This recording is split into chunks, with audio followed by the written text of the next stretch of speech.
Hello and welcome to Cardcore Gamer. This is a series of videos all about board games.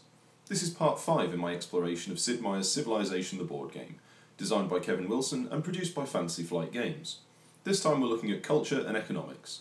Culture's a funny one. It's kind of like the other resources, most notably like trade, in that it appears on the map and you can also trade for it, but the way you collect it is slightly different. Let's take a look at it now. Culture is represented on the map by this symbol of a column.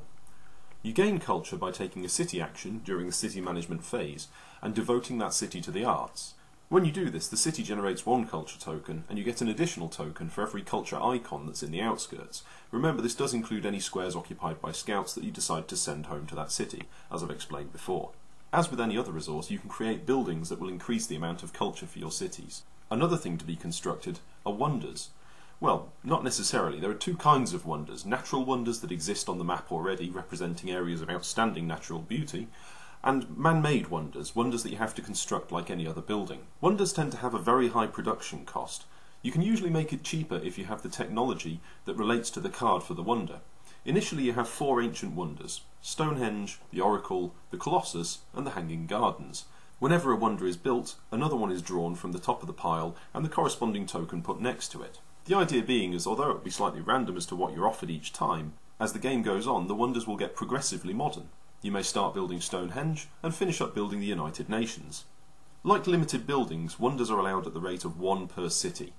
Not only do they provide culture, but they also have an extra card that gives you a special ability.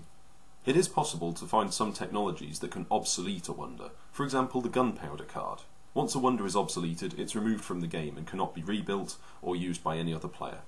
So what can you actually do with culture tokens? Well, they're a tradable resource, and you can also spend them to advance on the culture track. The culture track is comprised of 21 squares. It's divided into 3 sections. Each costs a bit more culture, and the latter 2 also cost you trade to advance. As you advance up the culture track, you'll be drawing culture cards from a deck that has the same number of columns as the space that you've moved into. You do have a hand limit of 2, but this can be raised through technology. This represents the increasing strength of the culture cards. But what do culture cards do? Well, they're quite powerful. They're often cards that work with other players. There's one that allows you to donate them some trade, which doesn't come off your dial, and in return you get more trade. Or there's another one which allows you to disband a military unit of an opponent that's within a number of spaces of one of your own. You also keep your culture card hands secret from other players. They don't know what you've got, so they've no idea what you can possibly do to them. If you advance onto a square with this icon, that means that you've gained a great person. Great people act a little bit like enhanced buildings. You place them in your city outskirts on any terrain apart from water, and they have an immediate effect providing culture, coin, trade, production, or combat bonus, often a mix of them.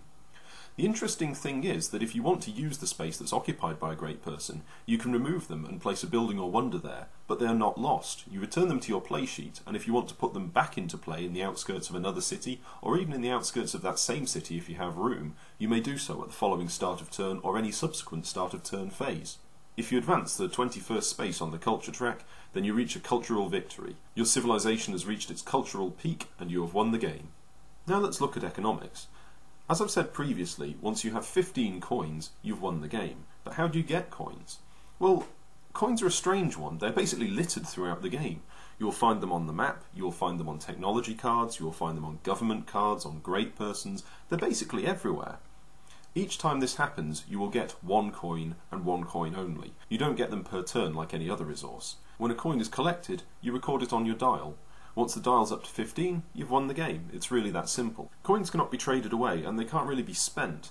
The thing is, of course, that once you've got them for the rest of the game, unless somebody destroys a building generating a coin or your scout moves off the tile the coin was present on. But this means that it's actually quite difficult to stop somebody who's on an economic victory roll. This was addressed in the game's expansion, and I will talk about that in a later video.